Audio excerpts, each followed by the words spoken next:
வணக்கம். 3 மணி செய்திகளுக்காக நான் ஆர் தேவப்பிரியன். இந்த நேரத்திற்கான தலைப்புச் செய்திகளை பார்க்கலாம்.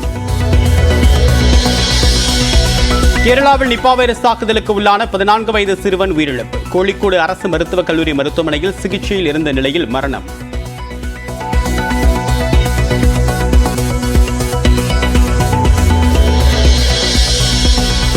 சென்னை மெட்ரோ ரயில் திட்டத்திற்கான நிதியை மத்திய அரசின் பட்ஜெட்டில் ஒதுக்க முதலமைச்சர் மு க ஸ்டாலின் கோரிக்கை. கோவை மதுரை மெட்ரோ ரயில் திட்டம், வருமான வரி சுமை குறைப்பு உள்ளிட்ட கோரிக்கைகள் நிறைவேற்றவும் வலியுறுத்தல்.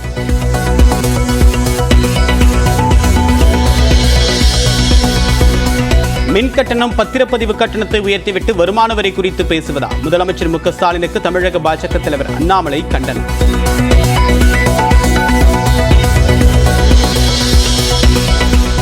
துணை முதலமைச்சர் பதவியை உதயநிதிக்கு வழங்குவது ஏற்புடையது அல்ல. எதிர்க்கட்சித் தலைவர் எடப்பாடி பழனிசாமி பேட்டி.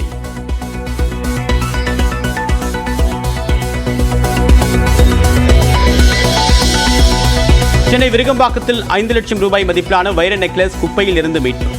நகையை உரிமையாளரிடம் ஒப்படைத்து மாநகராட்சி தூய்மை பணி குழுவினருக்கு பாராட்டு.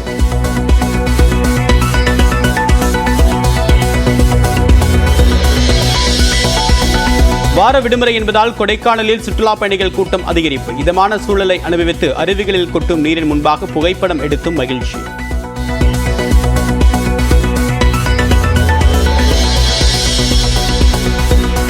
ஆம்ஸ்ட்ராங் கொலைக்காக போலி அடையாள அட்டைகளை கொடுத்து 10 சிம் கார்டுகள் வாங்கப்பட்டதாக தகவல். பெரும்பாலும் வாட்ஸ்அப், டெலிகிராம் செயலிகளை மட்டுமே தகவல் பரிமாறிக்கொண்ட குற்றவாளிகள்.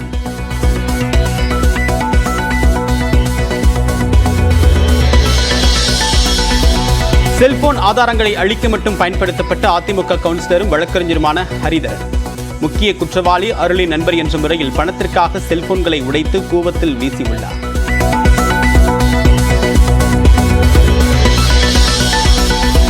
திருவள்ளூர் மாவட்டம் கூவமாற்றில் செல்போன்களின் 9 உடைந்த பாகங்கள் மீட்பு. ஹரிதரன் வீசியவையா என்று பரிசோதிக்க ஆய்வுக்கு அனுப்பவும் திட்டம்.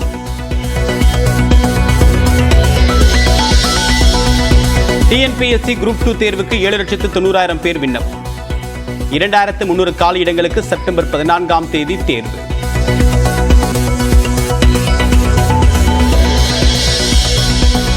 நெல்லை விரைவு ரயிலில் பிடிபட்ட 4 கோடி ரூபாய் பணம் நகைக்கடை உரிமையாளரிடமிருந்து கைமாறியதாக தகவல். சவுகார்பேட்டையை சேர்ந்த நகைக்கடை உரிமையாளருக்கு சம்மன் அனுப்பி விசாரிக்க சிபிசிஐடி காவல்துறை திட்டம்.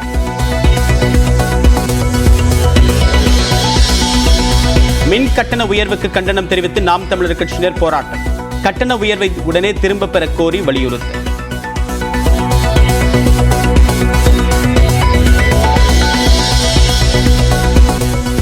கிளாம்பாக்கம் ரயில் நிலையம் வரக்கூடிய மார்ச் மாதத்திற்குள் தயாராகும். முடிச்சூரில் ஆம்னி பேருந்துகள் நிறுத்தும் இடத்தை ஆய்வு செய்த அமைச்சர் சேகர் பாபு தகவல். சென்னையில் ராயப்பேட்டை ராதாகிருஷ்ணன் சாலை இடையே மெட்ரோ ரயில் பணிக்காக துளையிடும் பணி. அமைச்சர் உதயநிதி ஸ்டாலின் தொடங்கி வைத்தார்.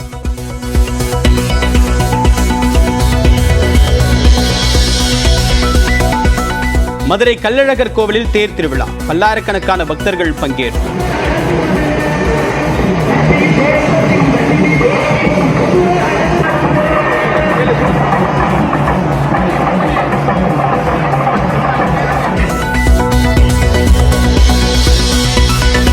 (2026) சட்டமன்ற தேர்தலுக்கு அமைக்கப்பட்ட திமுகவின் ஒருங்கிணைப்பு குழு இன்று மாலை ஆலோசனை.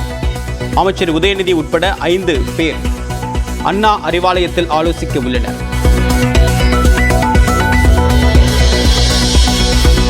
மாஞ்சோலையில் தேயிலை தேட்ட தொழிலாளர்களுக்கு நிலங்களை வழங்க முடியாது என்று வனத்துறை திட்டவட்டம். தமிழ்நாடு அரசின் டான்டி நிறுவனத்திற்கு தேயிலை தோட்டத்தை குத்தகைக்கு விடுவதும் சாத்தியமில்லை என்று உயர்நீதிமன்ற கிளையில் அறிக்கை.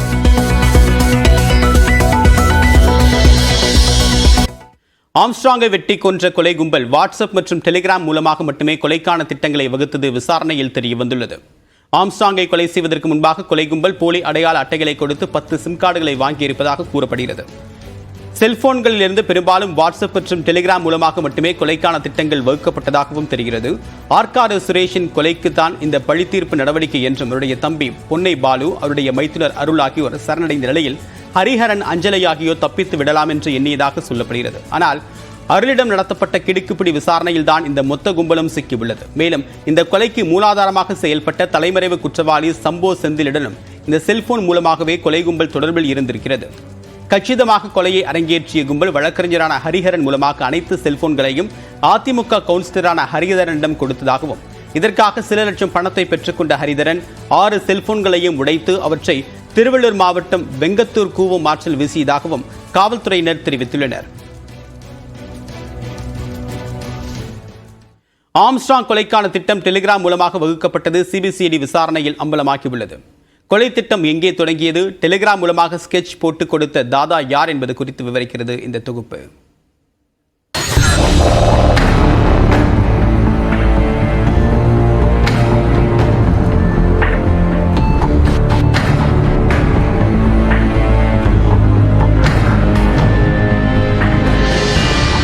தமிழ்நாட்டை உலுக்கிய ஆம்ஸ்ட்ராங் கொலை சம்பவத்தில் பரபரக்க வைக்கும் பின்புல தகவல்கள் அடுத்தடுத்து வெளியாகி வருகின்றன. வழக்கறிஞர் அருள், பொன்னை பாலு ஆகிய இருவரும் களத்தில் இருந்து சதித்திட்டத்தை செயல்படுத்திய நிலையில் அவர்களை வழி நடத்தியது யார் என்ற விவரம் கைது செய்யப்பட்ட வழக்கறிஞர் ஹரிஹரன் மூலம் அம்பலமாகியுள்ளது.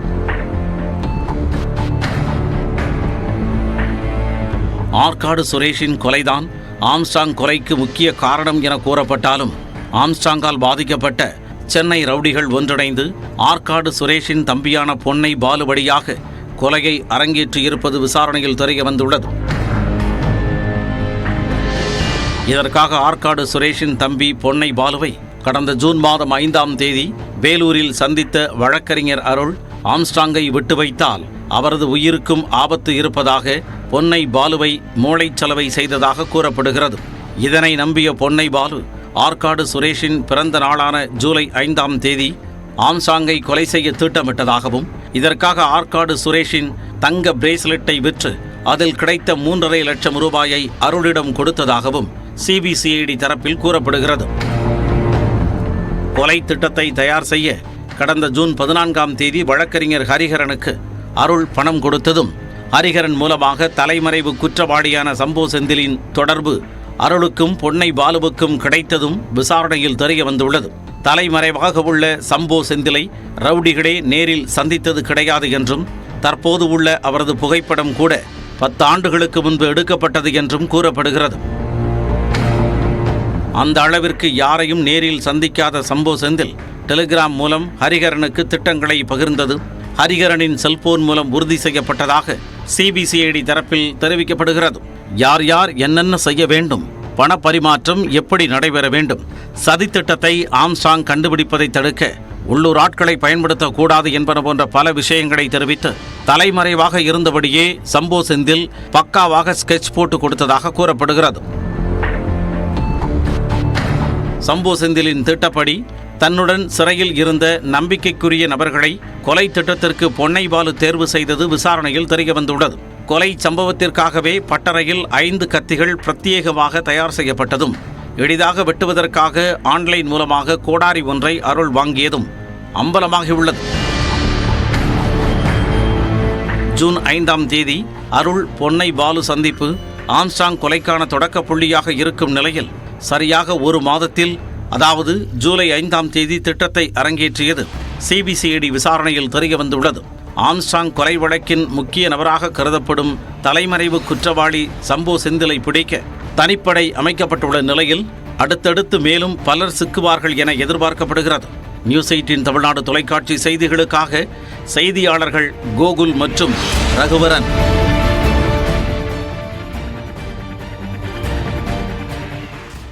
பகுஜன் சமாஜ் கட்சியின் மாநில தலைவர் ஆம்ஸ்ட்ராங் கொலை வழக்கில் கைது செய்யப்பட்டுள்ள வழக்கறிஞர் ஹரிஹரன் யார் என்பது குறித்த அதிர்ச்சி தகவல் வெளியாகியுள்ளது. ஆம்ஸ்ட்ராங் கொலை வழக்கில் பணம் மற்றும் வெடிகுண்டு விநியோகம் செய்த 2 பெண் தாதாக்கள் கைது செய்யப்பட்ட நிலையில் இதுவரை 4 வழக்கறிஞர்களும் கைது செய்யப்பட்டுள்ளனர். ஆம்ஸ்ட்ராங் கொலையை களத்தில் நின்று கவனித்த வழக்கறிஞரான அருளின் நண்பரான ஹரிஹரனும் கைது செய்யப்பட்டுள்ளார். திருவள்ளூர் மாவட்டத்தைச் சேர்ந்த இவர் கடம்பத்தூர் ஒன்றிய அதிமுக கவுன்சிலராக இருந்தார். ஆம்ஸ்ட்ராங் கொலை வழக்கில் ஏற்கனவே கைது செய்யப்பட்ட ஹரிஹரன், அருள் ஆகியோருடன் ஹரிஹரன் திருவள்ளூர் நீதிமன்றத்திலும் சென்னை உயர்நீதிமன்றத்திலும் வழக்கறிஞராக பணியாற்றியுள்ளார். அந்த அறிமுகமே இவர்களுக்குள் நட்பாக வளர்ந்திருப்பதாகவும், கைது செய்யப்பட்டுள்ள ஹரிஹரன் கொலை சம்பவத்தில் ஈடுபடவில்லை என்றும் காவல்துறையினர் தெரிவித்துள்ளனர். ஆனால் கொலைக்கு பயன்படுத்தப்பட்ட செல்போன் ஆதாரங்களை உடைத்து அவற்றை கூவம் ஆற்றில் வீசி உள்ளார் ஹரிஹரன். இதனால் ஆதாரங்களை அழித்தல் பிரிவின் கீழ் ஹரிஹரன் மீது காவல்துறையினர் வழக்கு பதிவு செய்துள்ளனர். ஆம்ஸ்ட்ராங் கொலை வழக்கில் கைது செய்யப்பட்டக்கூடிய வழக்கறிஞர் ஹரிதரனால் கூவமாற்றில் வீசப்பட்ட 4 செல்போன்கள் இதுவரை மீட்கப்பட்டிருப்பதாக தகவல் வெளியாகியுள்ளது. பகுஜன் சமாஜ் கட்சியின் மாநில தலைவர் ஆம்ஸ்ட்ராங் படுகொலையில் கொலையாளிகள் பயன்படுத்திய 6 செல்போன்களை வழக்கறிஞர் ஹரிதரன் உடைத்து கூவமாற்றில் வீசியதாக சொல்லப்படுகிறது. இதனைத் தொடர்ந்து ஹரிதரனை நேரில் அழைத்து சென்று செல்போன்களின் உடைந்த பாகங்களை வீசிய இடத்தில் காவல்துறையினர் நேற்று விசாரணை மேற்கொண்டனர். இதன்படி திருவள்ளூர் மாவட்டம் வெங்கத்தூர் கிராமத்தில் உள்ள கூவம் ஆற்றில் வீசப்பட்ட செல்போன்களின் உடைந்த பாகங்களை தேடக்கூடிய பணியில் காவல்துறையினர் ஈடுபட்டனர். முதல் நாளில் 4 செல்போன்களின் 8 உடைந்த பாகங்களை ஸ்கூபா டைவிங் வீரர்கள் உதவியுடன் காவல்துறையினர் மீட்டனர். இந்நிலையில் மெரினா மீட்புக் குழு நிலைய அலுவலர் பாலச்சந்திரன் தலைமையில் 15 பேர் மற்றும் தீயணைப்புத்துறை மாவட்ட உதவி அலுவலர் வில்சன் ராஜ்குமார் தலைமையில் 10 பேர் என்று மொத்தம் 25 பேர் இரு குழுக்களாக பிரிந்து செல்போன்களின் உடைந்த பாகங்களை 2வது நாளாக தேடக்கூடிய பணியில் ஈடுபட்டனர். காலை 6:30 மணியிலிருந்து தேடிய நிலையில் சுமார் 5 மணி நேர தேடுதலுக்கு பிறகு பட்டன் செல்போனின் முன்பாகம் கண்டெடுக்கப்பட்டது. இதனைத் தொடர்ந்து 6 மணி நேரத்தில் செல்போன்களின் உடைந்த பாகங்களை தேடக்கூடிய பணி நிறைவடைந்தது. இதுவரை மீட்கப்பட்ட செல்போன்களின் உடைந்த பாகங்களை தடயவியல் துறைக்கு அனுப்பி அதில் உள்ள தரவுகளை சேகரித்த பிறகே மீண்டும் கூவமாற்றில் தேடுவதா என்பது குறித்து முடிவு செய்யப்படும் என்று காவல்துறையினர் தெரிவித்துள்ளனர்.